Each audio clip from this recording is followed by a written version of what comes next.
আসসালামু আলাইকুম, সবাইকে শুভেচ্ছা জানাচ্ছি মাসুম মাহমুদ। প্রিয় দর্শক, আজকে থাকছে লাইভ সেশনে বেশ কিছু গুরুত্বপূর্ণ খবর। দর্শক, যদি দেখতে এবং শুনতে পেয়ে থাকেন কমেন্ট করে আমাকে জানাবেন ক্লিয়ার সব ঠিক আছে কিনা। প্রথম শিরোনামটি হলো, এবার বাংলাদেশের হাতে আসতে যাচ্ছে চীনের সবচেয়ে ভয়ঙ্কর যুদ্ধ বিমান জে-10সি। কি ভাবছে ভারত? ডক্টর ইউনূসকে এই মুহূর্তে ক্ষমতা থেকে সরিয়ে একটি যেনতেন সরকার চাইছে বাংলাদেশে কে? ভারত। যে জন্য বাংলাদেশের নির্বাচনের চাপ বাড়ছে এবং তারা ইউনূস ভারতের কাছে মুচলেকা দিয়েই আসছে যে আমরা যদি আসি তোমরা যেভাবে বলো সেভাবে দেশ চালাও। জনগণকে বোঝাবো একটা, কিন্তু কাজ করবো আমরা, আমাদের কাজটা হবে তোমাদের ইচ্ছা অনুযায়ী। কারণ 54 বছর ধরে এই দেশে বহু সরকার এসছে, কেউ কোনো আধুনিক যুদ্ধ বিমান কেনেনি, কোনো যুদ্ধ জাহাজ কেনেনি। আমরা তো জানি ওপারকে অখুশি করে কেউ, এরা আসলে দেশ নিয়ে ভাবে না, এরা প্রত্যেকে চায় রাষ্ট্রীয় ক্ষমতা। কেন রাষ্ট্রীয় ক্ষমতা চায়? কারণ এরা চুরি করবে। বুঝেন নাই? এরা চুরি করবে। ধরেন নির্বাচন কেন প্রয়োজন? নির্বাচন এই কারণে প্রয়োজন, এখন যারা লুটপাট করছে লাইসেন্সবিহীন, নির্বাচন হলে লাইসেন্স সহ তারা চুরি করবে। এই তো পার্থক্য। এই দেশে যারা ক্ষমতায় বসে কোন দল চুরি করেনি বলেন তো? অজস্র টাকার মালিক হয়েছে ক্ষমতায় বসে। 2 নম্বর ব্রেকিং খবর, এবার দখলদার শক্তিকে বড় রকম ধাক্কা দিল ইয়েমেন এবং গাজার প্রতিরোধ বাহিনী। এবং ইয়েমেনের এক আঘাতেই নড়েচড়ে বসেছে নেতানিয়াহু এবং তার পেটোয়া বাহিনী। পেটোয়া বাহিনী বলবো নাকি জেনোসাইড বাহিনী বলবো? পাশাপাশি সৌদি আরবের বার্তায় মোটামুটি আতঙ্কে পড়ে গেছে দখলদার দেশটি। সৌদি আরব কি ইরানের সাথে নীরবে সখ্যতা করতে যাচ্ছে? এই প্রশ্নটাও উঠে আসছে। প্রিয় দর্শক, প্রথমে আসছি আধুনিক যুদ্ধে মায়ানমারের সাথে বাংলাদেশ এই যুদ্ধ বিমান নিয়ে পারবে না। আমি দায়িত্ব নিয়ে বলছি, কারণ আমি অনেক পাইলটদের সাথে কথা বলেছি যারা বলেছে পুরনো আমলের 2টো সিরিজ আছে। 2টো সিরিজ বলতে দুটো গ্রুপের যুদ্ধ বিমান আছে যেগুলো 90 প্রজন্মের আগে। এগুলো আধুনিক যুদ্ধ বিমান নয়, এগুলো 1, 2 প্রজন্মের। আর এখন পৃথিবী 6 প্রজন্মের যুদ্ধ বিমান চালায়। তো এবার বাংলাদেশ জে-10সি তারা 1 ডজন কেনার ব্যাপারে চীনের সাথে যে চুক্তিগুলো করতে যাচ্ছে, আশা করা যাচ্ছে এই চুক্তির মাধ্যমে এগুলো বাংলাদেশে দ্রুত পৌঁছে যাবে। কিন্তু প্রশ্নটা হলো ভারতকে দেবে কিনা কিনতে, কারণ 54 বছর ধরে বাংলাদেশের কাছে মাত্র 2টো সিরিজের যুদ্ধ বিমান আছে যেগুলো 90 দশকের আগে। এটি আমাদের রাষ্ট্রীয়ভাবে জনগণ এবং প্রশাসনে কর্তাদের মধ্যে চাপ সৃষ্টি হয়েছে। বহু বিমান পাইলটরা ধ্বজভঙ্গ পাইলট বিমানকে নিয়ে আকাশে উঠতে চাইছে না জীবনের হুমকির কারণে। এবং দেখলাম এই মিগ সিরিজের বেশ কিছু যুদ্ধ বিমান ভারতেও বাতিল ঘোষণা করেছে। এবং গতকালকে সেই তথ্যটি পেলাম যে তারা আর এই বিমান নিয়ে আকাশে উঠবেন, এগুলো পরিত্যক্ত ঘোষণা করে দিয়েছে ভারতের বিমান বাহিনী। দর্শক, বাংলাদেশের অন্তর্বর্তীকালীন সরকারের প্রধান প্রফেসর ইউনূস শি জিনপিং এর কাছে যে যুদ্ধ বিমানের প্রশংসা করেছিলেন এবং প্রত্যাশা করেছিলেন, সেই জে-10সি এবার কেনার ব্যাপারে বাংলাদেশ চীনের কাছে তার আগ্রহ প্রকাশ করেছে। বলা হচ্ছে 1 ডজন জে-10সি চীনের কাছ থেকে বাংলাদেশ কিনতে চায়। এই জে-10সি কম বেশি আমার দর্শকরা জানেন, আমি অনেকবারই বলেছি, ভারত পাকিস্তান যুদ্ধে ভারতের 4.5 প্রজন্মের যুদ্ধ বিমান রাফায়েল এবং চীনের মিগ গ্রুপের যে সিরিজ যুদ্ধ বিমানগুলোকে ধ্বংস করেছে এবং রাশিয়ান আকাশ প্রতিরক্ষা সিস্টেম AS-400 কে অ্যাটাক করে ধ্বংস করেছে এবং তাদের যে ব্রাহ্মস মিসাইল স্টোরেজ ধ্বংস করেছে, তার মূল নায়ক ছিল এই জে-10সি। বলা হচ্ছে পাকিস্তান 24 ঘন্টার মধ্যেই ভারতকে যে রিটালিয়েট করেছিল তার মূল অস্ত্র এই জে-10সি। এবং এটির মাধ্যমেই 7টি যুদ্ধ বিমান ভারতের 7টি যুদ্ধ বিমানকে ধ্বংস করেছে। তো সেই জে-10সি ইসরায়েলের সাথে 12 দিনের যুদ্ধ শেষে ইরানও কিনেছে 40টির মতো, এবং ইরানের অধিকাংশ চালান পৌঁছে গেছে। এবার বাংলাদেশ 1 ডজন জেট-এন-সি কিনতে যাচ্ছে চীনের কাছ থেকে। প্রশ্ন হলো, ইউনূস সরকার যে চুক্তিটি করবে সেই চুক্তি সমেত আমরা কি জেট-এন-সি পাবো? বা এই মুহূর্তে ভারত বাংলাদেশের সাথে আবার সুসম্পর্ক গড়তে চাইছে যে কোনো ভাবে, যেহেতু পাকিস্তান ঘন ঘন আসা যাওয়া করছে বাংলাদেশের সাথে, আবার দুই দেশের সামরিক পর্যায়ে আসা যাওয়া চলছে, বৈঠক চলছে।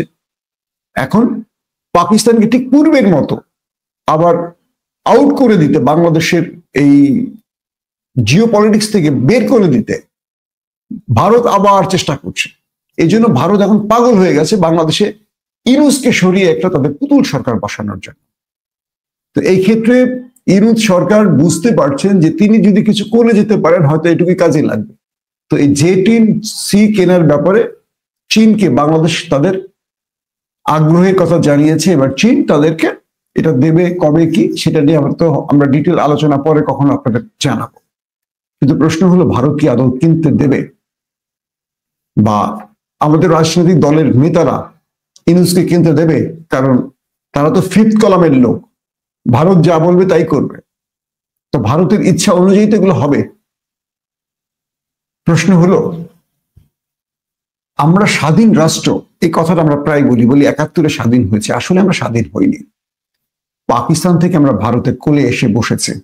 আর ভারত আমাদের যে ন্যারেটিভ শিখিয়ে দেয় 71 মুক্তিযুদ্ধ, 71 মুক্তিযুদ্ধ, এটাই আমরা আওড়াই। আর সেই আওড়ানোর বিষয়গুলো দেখবেন খুব চেতনাশীলরা, আমাদের অ্যাডভোকেট ফজলু পাগলাদের মতো লোকেরা এগুলো আওড়ায়। আবার দেখবেন ফজলুকে যখন বিএনপি 3 মাসের জন্য দল থেকে বহিষ্কার করেছে বা সাময়িক তার পদ স্থগিত করেছে, ভালো করে খেয়াল করবেন আওয়ামী লীগের লোকেরা তাকে নিয়ে সবচেয়ে বেশি কান্নাকাটি করছে।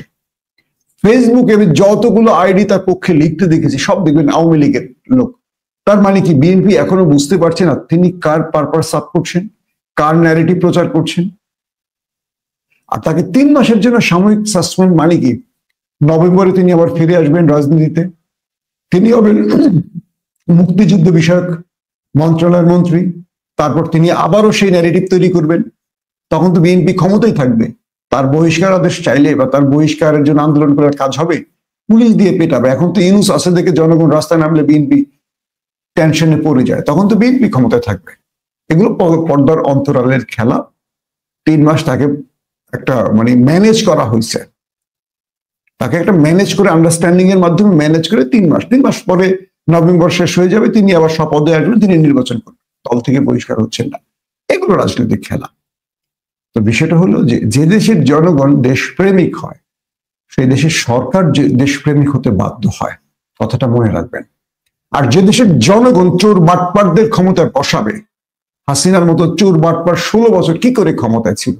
এই দেশের জনগণের কারণেই তো এখন পর্যন্ত আওয়ামী লীগের লোকের, আওয়ামী লীগের বুদ্ধিজীবী, সাংবাদিক, হ্যাঁ, মঞ্জুরুল আলম পান্না, এরকম বহু লোকেরা ফেসবুকে লেখে, ব্লগ করে, ভিডিও বানায়, শেখ মুজিবের জন্য কান্নাকাটি করে, শেখ হাসিনার জন্য কান্নাকাটি করে। তারা কি দেশপ্রেমিক বা তারা কি দেশের সন্তান? প্রশ্ন করতে পারেন।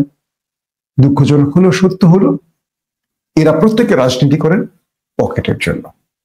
রাজনীতির সাইনবোর্ড মানে হলো আপনি বিনা ইনকামে, বিনা ইনভেস্টে ইনকাম করবেন, চাকরি করেন। রাজনীতিবিদদের কোনো চাকরি নাই, তারা রাজনীতি করেন মানে অজস্র টাকার মালিক হয়ে যান। জিজ্ঞাসা করেন রাজনীতিবিদদের যে ভাই আপনি তো রাজনীতি করেন, এত টাকার মালিক হন কিভাবে? বাংলাদেশে শুধু ইসলামী রাজনৈতিক দল আছে যারা দল করেন পকেটে টাকা খরচ করে, আর বাকি যে দলগুলো আছে তারা রাজনীতি করেন নিজের পকেটে টাকা আনার জন্য।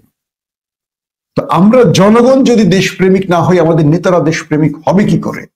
আমরাই তো চোর বাটপারদের ক্ষমতায় বসাই। সো দোষটা আমাদের। তো মাইল স্টাইলের মতো এরকম ঘটনা আরো ঘটবে, ভারত ঢুকে পড়বে।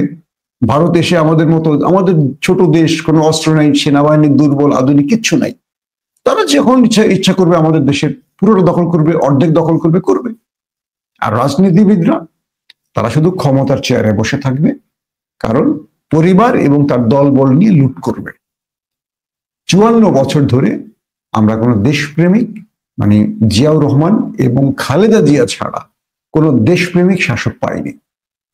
অতএব আমাদের ভাগ্য কোথায় নিয়ে যাচ্ছে আমরা জানি না।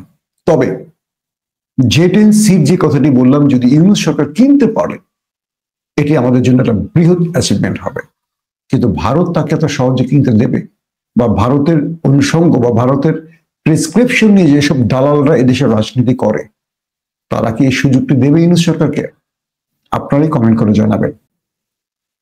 স্পষ্ট করে বার্তা দিয়েছেন, গাজাতে যা হচ্ছে এটি মানবাধিকার লঙ্ঘন, এটি গণহত্যা। জাতিসংঘের মতো একটি শক্তিশালী সংস্থা থাকতেও কি করে একটি দখলদার বাহিনী একটি নিরীহ জাতির উপর গণহত্যা চালাচ্ছে? এটি মানবাধিকার লঙ্ঘন, এটি গণহত্যা। সৌদি আরব আন্তর্জাতিক সংস্থাগুলো, আন্তর্জাতিক মোড়ল রাষ্ট্রগুলোর কাছে আবেদন জানিয়েছে যে কোনোভাবে 1967-র সীমানা নির্ধারণ করে টু স্টেট ভিত্তিতে গাজা এবং ইসরায়েলের যুদ্ধবিরতি এবং এ অঞ্চলে শান্তি আনা হোক। যদি এই কাজটি দখলদাররা না করে আগামীতে ওয়াইসিকে নিয়ে সৌদি আরব বড় কোনো সিদ্ধান্ত নিতে পারে। পাশাপাশি ইউরোপ, আমেরিকা সহ যে দেশগুলো এখন পর্যন্ত দখলদারদের পাশে দাঁড়িয়ে আছে তাদেরকে সতর্ক করেছে সৌদি আরব। পাশাপাশি ইউরোপের যে দেশগুলো গাজার পক্ষে দাঁড়িয়েছে কিংবা এই ন্যাক্কারজনক কর্মকাণ্ডের সমালোচনা করেছে ইসরায়েলের বিরুদ্ধে গিয়ে, অথবা ফিলিস্তিনের পক্ষ সমর্থন করেছে, তাদের ধন্যবাদ জানিয়েছে সৌদি আরব। যখন সৌদি আরব এই শক্ত কথা বলছে তখন কিছুটা বিচলিত ইসরায়েল। তার কারণ সৌদি আরব এইরকম শক্ত কথা সাম্প্রতিক সময় খুব একটা বলেনি। এবার সৌদি আরব বুঝতে পেরেছে যে ফিলিস্তিনের পর তাদের ভূখণ্ডের দিকে নজর হলো নেতানিয়াহুর। তারা গ্রেটার ইসরায়েল তৈরির যে মিশনে নেমেছে সেটি আরব রাষ্ট্রের ভূখণ্ডে বা আরব রাষ্ট্রের যে স্বাধীন সার্বভৌম সেখানে টান পড়তে পারে। প্রশ্ন হলো, এই আলোচনা, এ বক্তব্যবাজি এখানেই শেষ নাকি কোনো বড় সিদ্ধান্ত নেবে শেষ পর্যন্ত? গাজার প্রতিরোধ বাহিনী আজ ব্যাপক ধোলাই চালিয়েছে দখলদার বাহিনীর উপর। বলা হয়েছে এই সময় একটি স্থানে 5 জন এবং অপর স্থানে আরো বেশ কজন দখলদার সেনাকে ওপারে পাঠানো হয়েছে। দখলদারদের গণমাধ্যম নিজেরাই স্বীকার করেছে 6 জন তাদের সেনা নিহত হয়েছে। বলা হচ্ছে দখলদার বাহিনীর যে ইউনিটগুলো এই মুহূর্তে গাজায় অভিযান চালাচ্ছে তাদের বেশ কয়েকটি ইউনিটের উপর গাজার প্রতিরোধ বাহিনীগুলো সম্মিলিত অ্যাটাক করেছে এবং বলা হয়েছে যে শুধু একটি স্থানে না, তারা যেসব অঞ্চলে অ্যাটাক করছে, নিরীহ মানুষকে হত্যা করছে, সেই সব জায়গায় বাধার দেয়াল তৈরি করেছে প্রতিরোধ বাহিনী। প্রতিরোধ বলতে আপনারা শুধু আল কাসামকে না, এখানে কয়েকটা ব্রিগেড সম্মিলিত এই অ্যাটাকগুলো করছে এবং আরো কয়েকটি জায়গাতে তাদের সেনাবাহিনীর বহর, ট্যাঙ্ক এবং ট্রুপ ক্যারিয়ারকে টার্গেট করে অ্যাটাক করা হয়েছে। হামাসের বিবৃতি অনুযায়ী তারা যে ভিডিও রিলিজ করেছে সেখানে দেখা গেছে যে এক্সক্লুসিভ অ্যাটাকে তারা দখলদারদের কিভাবে ওপারে পাঠিয়েছে। যখন গাজার মধ্যে এরকম কঠোর প্রতিরোধ গড়ে তুলছে মুক্তিকামীরা, তখন আমরা দেখতে পাচ্ছি, যদি হিসেবে বলি, প্রায় 65,000-এর মতো নিরীহ প্যালেস্টাইনিকে হত্যা করেছে দখলদার বাহিনী, 1.5 লাখের মতো আহতের সংখ্যা। কিন্তু সবচেয়ে আশ্চর্যজনক, এই গণতান্ত্রিক সভ্য পৃথিবীতে 350-এর উপর কেবল না খেয়ে মারা গেছে, ক্ষুধায় মারা গেছে। বুঝতে পেরেছেন গাজার পরিস্থিতি কি? এটা তো অফিসিয়াল হিসেব, এই হিসেবের মধ্যেও যথেষ্ট গরমিল আছে, কারণ যে সূত্রগুলো তথ্য দিচ্ছে এগুলো অফিসিয়াল সূত্র, কিন্তু আনঅফিসিয়াল সূত্র বলছে এই নিহতের সংখ্যা লাখেরও অনেক উপরে চলে গেছে। আর ক্ষুধায় মানুষ না খেয়ে মারা গেছে 350-এর উপর। একবার চিন্তা করেন, একটা মানুষ না খেয়ে মারা যায় মানে বিষয়টা এরকম না যে সকালে ভাত না খেলে দুপুরে মারা গেছে, এমন তো না, অথবা আজকে খাইনি কালকে মারা গেছে, এমন না। একটা মানুষ কতটা কষ্ট করে, কতটা নিষ্পেষিত হয়ে, কতটা নির্যাতন ভোগ করে, কতটা কষ্ট মানে কি বলবো, ক্ষুধার যন্ত্রণা কত কঠিন, তিল তিল করে মরে যাওয়া। এটা একবার চিন্তা করবেন, মানুষ 2 দিন 3 দিন 4 দিন 5 দিন 7 দিনও মরে যায় না। তার মানে একটা মানুষের খাদ্য তার কাছে পৌঁছচ্ছে না, বা তাদেরকে খাদ্য গ্রহণ করতে দেয়া হচ্ছে না। বহু ভিডিও দেখেছি, ছোট ছোট বাচ্চারা খাদ্যের মানে যে ত্রাণ আসছে সেখান থেকে ছোট ছোট পুটলি টাইপের, অর্থাৎ খাদ্যের ছোট ছোট প্যাকেট নিয়ে ফিরছে, তাদেরকে টার্গেট করে গুলি করে মেরে ফেলছে, তাদের গুলি করে পঙ্গু করে দিচ্ছে, পায়ে গুলি করছে, ছেলেটা খাদ্যের পুটলি নিয়ে সেখানে বসে কাঁদছে। এই দৃশ্যগুলো যদি কল্পনা করা যায়, মানে যা দেখেছি আমরা, এত সোশ্যাল মিডিয়ায় দেখাতে পারছি না, কি ভয়ঙ্কর দৃশ্য এটা, আসলে মানে কোনোভাবেই কল্পনা করা যায় না। পুরো পৃথিবী নীরব, কূটনৈতিক চেষ্টা তদবির চলছে, কিন্তু ইসরায়েলকে থামাবার মতো কারো শক্তি নেই। কিং ফয়সাল যদি বেঁচে থাকতেন, হয়তোবা আমরা কোন একটা কিছু দেখতে পেতাম। কিন্তু এই আরবরা তো ওই যে ভণ্ড নবী মুসাইলামা কাজ্জাবির বংশধর, এই আরব শাসকরা, এই আরবরা ব্রিটিশদের পা চেটে এখানে বসেছিল। যারা ওসমানী সালতানাত ধ্বংস করেছিল নিজেরা, জানেন তো হিস্ট্রি আপনারা। আরবরা যখন মানে ব্রিটিশদের সাথে ওসমানীদের বিরুদ্ধে বিদ্রোহ করে, তখন ব্রিটিশরা তাদের লোভ দেখিয়েছিল শরীফ হোসেনকে, মনে আছে তো, আমি আমার লাইভে বলেছিলাম। পরবর্তী আরবরা একটি আরব রাষ্ট্র না বানিয়ে, আরবরা যাতে সম্মিলিত শক্তি হতে না পারে, তাদেরকে ক্ষুদ্র ক্ষুদ্র রাষ্ট্রে ভাগ করেছে। সৌদি আরব, কুয়েত, কাতার, বাহরাইন, আরব আমিরাত, অনেকগুলো রাষ্ট্রে ভাগ করেছে। অথচ এই সমস্ত রাষ্ট্রগুলো ছিল ওসমানী সালতানাতের অংশ। আজকে সেই লুভি আরবরা তাদের প্রতিবেশী ভাই, তাদের আরব ভাই আরবি কথা বলে, একই সংস্কৃতি, সব এক, ফিলিস্তিনের নির্মম মৃত্যু দেখছে।